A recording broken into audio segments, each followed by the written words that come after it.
Abortion is a right, so should be motherhood. Motherhood is a first principle, a universal necessity.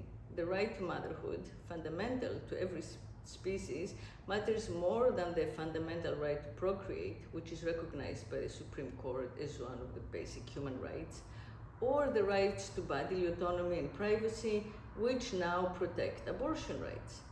The right to motherhood is neither well defined nor well defended in our society. I think that's due to the systemic erasure of mother's socioeconomic value. Our society needs a right to motherhood distinct from the right to procreate, which is claimed alike by people who conceive, let's call them procreators, and people who do not, let's call them non-procreators. We have long superseded the conditions of patriarchy, but we have yet to redefine and reevaluate our reproductive roles and rights. At conception, a prospective mother ceases being an individual and becomes an individual plus, an expectant person. A mother is an entity who contains two or more living beings. The expectant mother is the only one of these interlinked beings who has consciousness and thus agency.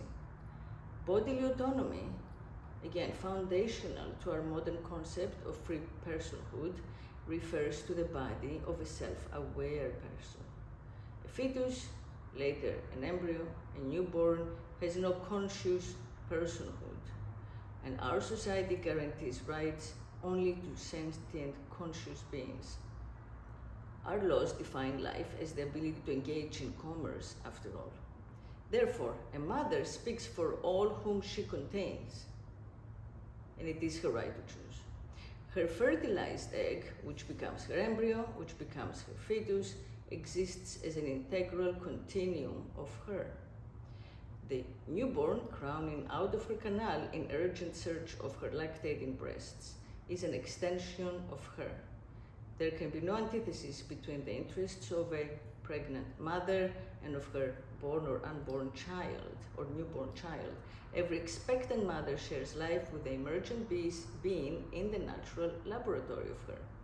This invaluable bond between mother and child has sustained humans since before we even became Homo sapiens. An expectant mother's right to her reproductive body includes her right to her newborn, therefore. Our society no longer accepts the idea that the body of one person can be the property of another. Without that idea, which legitimized slavery of every kind, patriarchy could not exist and therefore it has collapsed. But the question of who owns the fertilized uterus goes on out of force of habit, fostering the instability that is now tearing apart our social fabric. Abortion rights are controversial only because they confirm what are indirectly codified maternal exclusive rights. The right to abortion and the right to life are not competing human rights. Our ongoing conflation of gender with reproductive function lumps people with fertilized eggs in the same category as people without, falsely perpetuating this imaginary binary of mother versus child, which perpetuates this patriarchal intellected separation between expectant mother and her body, which stems from patriarchy's colonization of the fertile uterus. So the New York Times says the principle is clear. Men and women should have equal control over their bodies. Well, since biological men don't have fertilizable bodies, the word equal misleads in this context. Gender equality may be socially relevant, but it is procreatively irrelevant. People have equal control of their bodies only when procreators can act as non-procreators and do not procreate. Non-procreation has thus been the default direction in which feminism has led potential procreators in the pursuit of social equality by advocating for birth control, abortion, equal pay, and other non-mothers' rights. Feminism defines reproductive freedom as freedom from reproductive work and reproductive choice as the choice not to undertake the unpaid work of mothering. confusing the right of women to decide what happens inside their own bodies with the right of expectant people to decide what happens in their reproductive bodies is what enables the linguistic gamemanship that was exhibited in the Supreme Court's overruling of Roe versus Wade. The Dobbs versus Jackson decision attests to the terror that the maternal procreative monopoly exercises over people who have no womb of their own. In his majority opinion, Justice Alito cited a decision from 1974 to determine that because not all women are mothers all the time, pregnancy discrimination is not sex discrimination according to the law. Alito then dismissed the Equal Protection Clause, arguing that abortion rights no longer affect gender equality. He said that, women have a lot of rights, and they are the 14th Amendment's Equal Protection Law no longer covers abortion rights. Alito updated the court's earlier decisions because women are no longer without electoral and political power. That's a quote. And then he added that, again, quote, unmarried pregnant women now have access to pregnancy discrimination protections like guaranteed medical leave in many cases and medical costs that are covered by insurance or government assistance, end of quotes. The word unmarried here confirms that Alito upholds the right of woman as the idea of woman as the vessel for men and the right of abortion as a decision for men. In fact, in 1991, Alito had dissented in the Planned Parenthood versus Casey case, where the court decided that a potential father could not veto an abortion. In his dissent, Alito wrote that Pennsylvania had legitimate interest in furthering the husband's interest in his wife's uterus. So in all of these decisions, Alito decides for our devolution back to the Dark Ages by giving legal precedence to established practice. So what is our established practice? Let's break that down. Established practice gives mothers the right to choose a partner to share their children with. Paternity rights are traditionally the prospective mothers to give. As the genetic gatekeepers of society, mothers choose fathers with whom they enact marital trade settlements. By signing their marriage certificates, mothers enter into contractual licensing agreements with biological, intended, or adoptive fathers in the commercial exchange that takes place at the intersection of money and procreation. Patriarchy's offer to procreators has always been, I will trade you food and shelter for your baby. And prospective mothers have customarily sold their procreative rights to the highest marital bidder. The procreative payoff has been men's debt to patriarchy. Born a procreative penitent, men had to work to support wife and children. Men had to rent a womb for life, thereby purchasing rights to children of his own. This exchange began when our agrarian reorganization incentivized stability under a militarily enforced authority that would defend self-determined borders. Patriarchy then took value away from Mother Nature and gave it to Father Time, let's say, right? So we live in cultural time. Patriarchy confiscated the means of reproduction, the reproductive body of women, and forced fathers to buy the loot that they had colonized, thus erecting a metaphorical wall between mother and child in order to assign her procreative rights to paying fathers. And patriarchy denied mothers the right to personhood, of course, and to their independent ability to raise their children alone, framed the unbreakable mother-child bond. Afraid that civilization would collapse if men weren't forced into families, it entrapped men by charging them for the reproductive functions of women. Through the invention of money, wealth, and the monopolies of patrimony and patrilineage, this system of patriarchy kept men indebted to it for access to a genetic future of their own.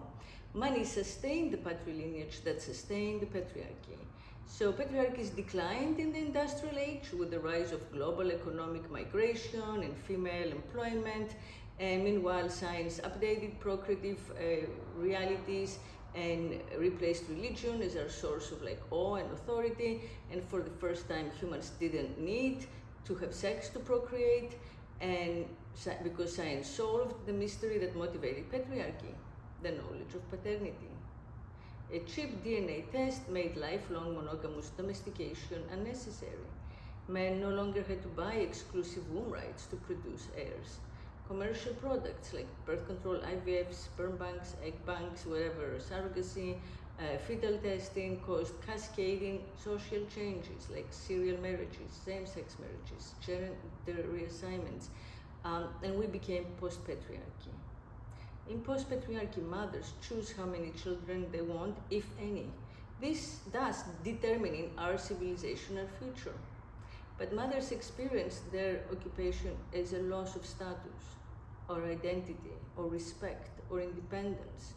When I read in the New York Times an editorial that criticized Justice Kavanaugh for voting to overturn rulings that have led to more equality, more dignity, and more freedom for millions of American women, right? So this dignity, equality is the freedom to not be a mother. We equate modern motherhood as the loss of dignity, freedom, equal rights, because being only a mother shames the modern woman, who can be so much more. And mothers still expect to be independent, to engage in the public sphere, to contribute to the betterment of society, and many find it impossible to pursue a career, earn a respectable income, earn a degree, and also become full-time mothers. Women who stay single and don't have kids are therefore getting richer. Bloomberg had a report on that foregoing marriage and parenthood has a much bigger payoff for American women than men, according to new research in 2022. So money is the means by which culture prioritizes what we do. The way that we are paid, the way that we get paid, determines our life choices. And it confirms that whosoever controls the means of reproduction and production and the generational wealth that's passed down through reproduction controls people, populations. It is time we build new systems of trust. Our trust is broken. We can begin by recompensing mothers, the equivalent of what they would earn at a paying version of their job. All mothers deserve the going salary that they're now paid to nurse, nurture, responsibly raise, lull to sleep other people's children, to mentor them in the numerous skills required in our digital society. Mothers deserve the salary that now paid to gestate and birth other people's children when they rent out their reproductive labor and their autonomy in the unregulated, privatized economy of procreative pay, which perpetuates the old unnatural hierarchy of non-procreators controlling procreators, because non-procreators make money. By monetizing the value of mother work, we can stop devaluing motherhood. So mothering is work, and if our society wants children carried to term, it should pay mothers. A mother's right to raise her own children with dignity is as important as her right to abort. A pregnant person's right to choose should include her right to the substantive, formative value of mother work. Mother income will codify her right to parent, to provide food and shelter, time and attention, care and education to her children. For the first 6 years of a child's life, every qualifying mother should receive a salary, health benefits, mortgage, and eventual pension. She should also be guided by career counselors and academic advisors. She should receive basic education, and afterward, UMI mothers can find work from home or earn college degrees, and they can be paid like once through the GI Bill, perhaps out of the defense budget, redirecting core resources to, let's say, a Department of Mothers, led by a Secretary of Mothers, supported by the government and donors. A universal mother income can guarantee the right to motherhood. Mother income can standardize the intrinsic worth of mother work, can address extreme economic disparity outside the monopoly of patriarchy, It can remedy sub-replacement fertility levels, and it can allow mothers and fathers to redefine family dynamics and renegotiate family units beyond patriarchy's constrictions, freeing men to pursue fatherhood on its merits. Worldwide birth rate and cultural cohesion will continue to decline as long as the global standard of living rises and mothers remain unpaid. Reproductive rights without mothers' rights are extinction rights. Having children is an act of trust and hope, a sacrifice by the individual for the collective. Mothers produce people. Mother's output is essential to civilization. We can defeat the patriarchy by having no children. We can defeat the patriarchy by having children outside the patriarchy. So what is a mother's work worth to us? How much? I'm Eurydice, and I support a universal mother income. Thank you.